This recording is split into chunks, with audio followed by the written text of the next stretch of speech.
నమస్కారం. లక్ష్మి చెప్పే కథలకు స్వాగతం. వీణులతో వీక్షించటానికి సిద్ధం కండి. ప్రియ సఖులు, ఇప్పుడు మనం ప్రముఖ రచయిత్రి శ్రీమతి సానాపతి ఏడిద ప్రసన్నలక్ష్మి గారు రచించిన తృష్ణ అనే ఓ చక్కటి కథను విందామండి. ఈ కథ 20 మే 2025లో ఉషా అంతర్జాల వారపత్రికలో ప్రచురింపబడింది. రొమాంటిక్ కథల పోటీలో ఎన్నికైంది. ఇక కథ మొదలుపెట్టేస్తున్నానండి. సమయం రాత్రి 8 అయింది. మదన్ తాను రావాలనుకున్న చోటుకు తెగించి వచ్చేశాడు. ఎవరూ తనను గుర్తించకూడదని చీకట్లో తన కారును పార్క్ చేసి, తనను ఎవరూ చూడకూడదనే ఉద్దేశంతో చుట్టుపక్కల పరికిస్తూ దగ్గరగా వేస్తున్న తలుపును తోసుకుని ఓ ఇంట్లోకి దూరాడు. అతని కోసం ఎదురు చూస్తున్నట్లుగా రండి రండి అంటూ ఎదురొచ్చి సాదరంగా ఆహ్వానించి తలుపు మూసేసింది కన్యాకుమారి. మంచి ఒడ్డు పొడుగుతో యవ్వనవంతుడిగా ఉన్నాడు. వయసు మీరుతున్నా నిగనిగలాడుతూ చక్కటి శరీర సౌష్ఠవం ఉన్న 6 అడుగుల అందగాడతడు. ఇప్పటి వరకు అలాంటి మగాడైతే ఆమె దగ్గరికి రాలేదు.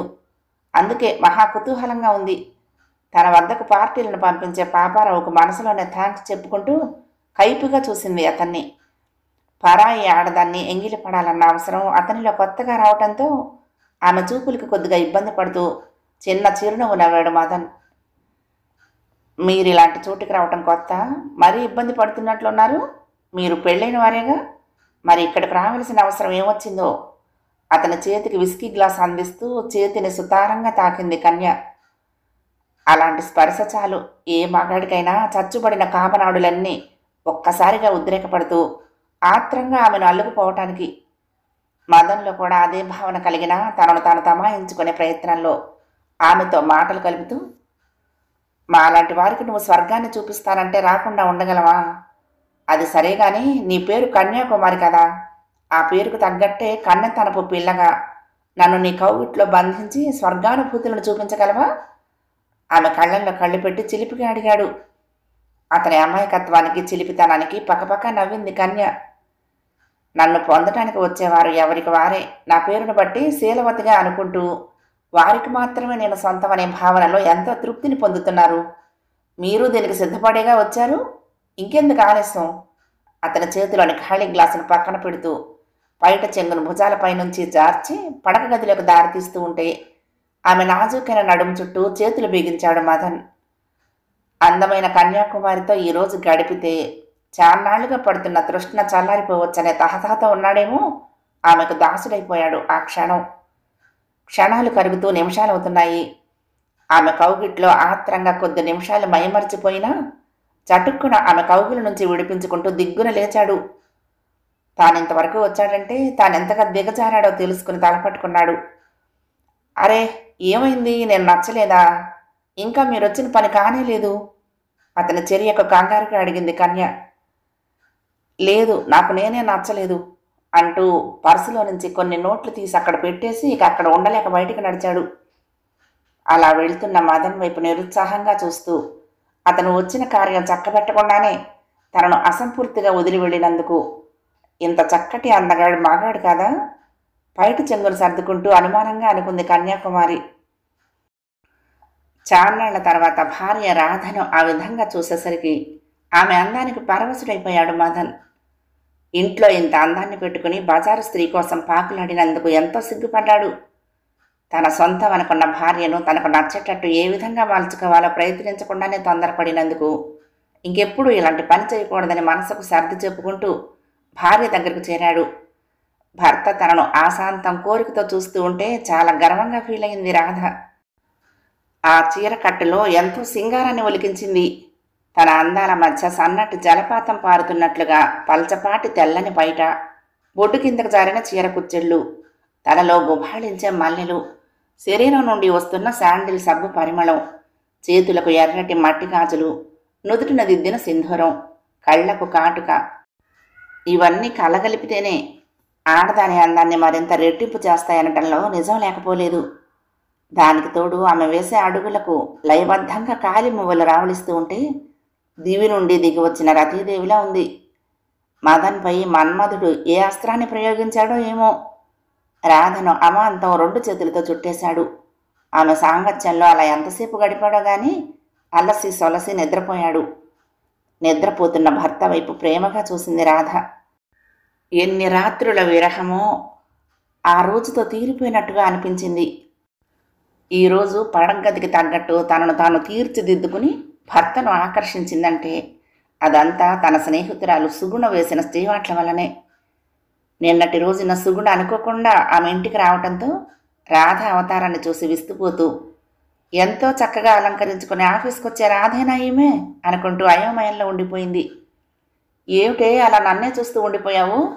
ఆమె దృష్టిని చెదరగొడుతూ బయటకు లాగింది రాధ. హా, అసలు చక్కగా తయారై రోజు ఆఫీస్కి వచ్చే రాధేనా నువ్వని నా అనుమానం. ఆ రాధకి ఈ రాధకి ఎంత తేడాగా ఉన్నావో తెలుసా అంటూ సెల్ ఓపెన్ చేసి రాధకు ఒక ఫోటో తీసి చూపిస్తూ, ఇదిగో నీ అవతారాన్ని బాగా చూసుకో. ఈ రోజుల్లో ఇంట్లో పనిచేసేవాళ్ళు కూడా ఇలా ఉండటం లేదు. ఇలాంటి వెలిసిపోయిన నైటీతో, ముఖాన బొట్టు లేకుండా, ఒంటి మీద తాళి లేకుండా, తలంతా నూనె పెట్టి జిడ్డోడిన మొహంతో ఏంటే అసలు ఈ అవతారం? చూడటానికి నాకే ఎంతో రోతగా ఉన్నావు అని ముఖం మీదే అనేసింది సుగుణ. సుగుణ మాటలకు రాధ బాధపడలేదు, పక్కపక్క నవ్వేసింది.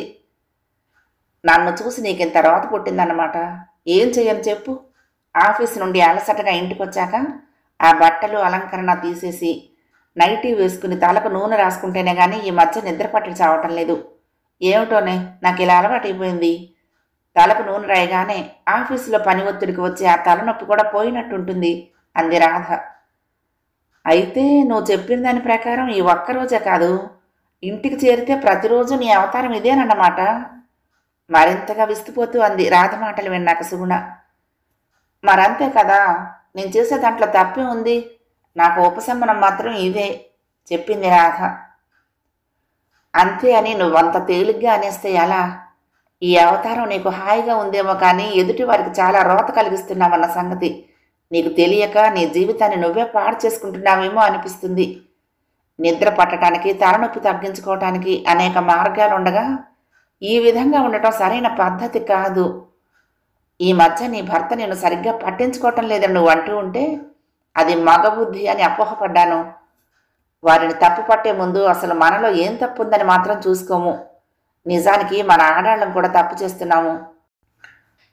రాధ, ఎంతసేపు బయటికి వెళ్తే ఇతరులకు ఆకర్షణీయంగా కనపడాలని అలంకరించుకుంటామే కానీ అంతకు రెట్టింపు ఆకర్షణతో ఇంట్లో భర్తకు కనిపించాలని ఆలోచించేది ఎంతమంది?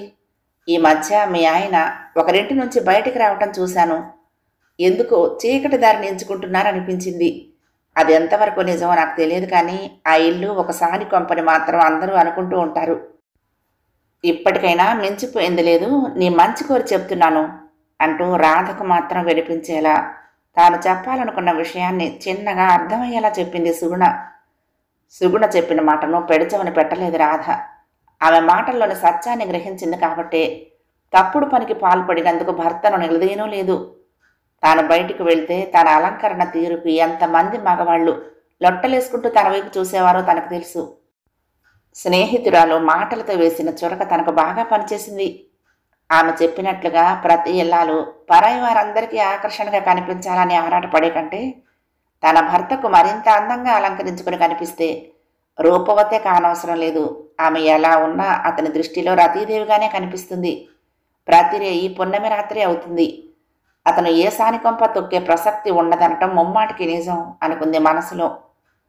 తాను భర్త దృష్టిలో ఎప్పుడూ ఆకర్షణ కోల్పోకూడదని నిశ్చయించుకుని మరింత యవ్వనంగా కనిపించేలా వ్యాయామాలు చేస్తూ అందంగా అలంకరించుకుంటూ భర్త మదన్ తృష్ణ తీర్చడానికి ప్రతిరోజు దగ్గర కాసాగింది రాధ. కథ సమాప్తం. ప్రియ సఖులు, ఈ కథ మీకు నచ్చితే తప్పకుండా లైక్ చేయండి, షేర్ చేయండి, కామెంట్ చేయండి, సబ్స్క్రైబ్ చేసుకుని నన్ను ఎంకరేజ్ చేయండి. ఉంటానండి. ప్రేమతో లక్ష్మి, కృష్ణాతీరం దుర్గమ్మ సన్నిధానం. నమస్తే.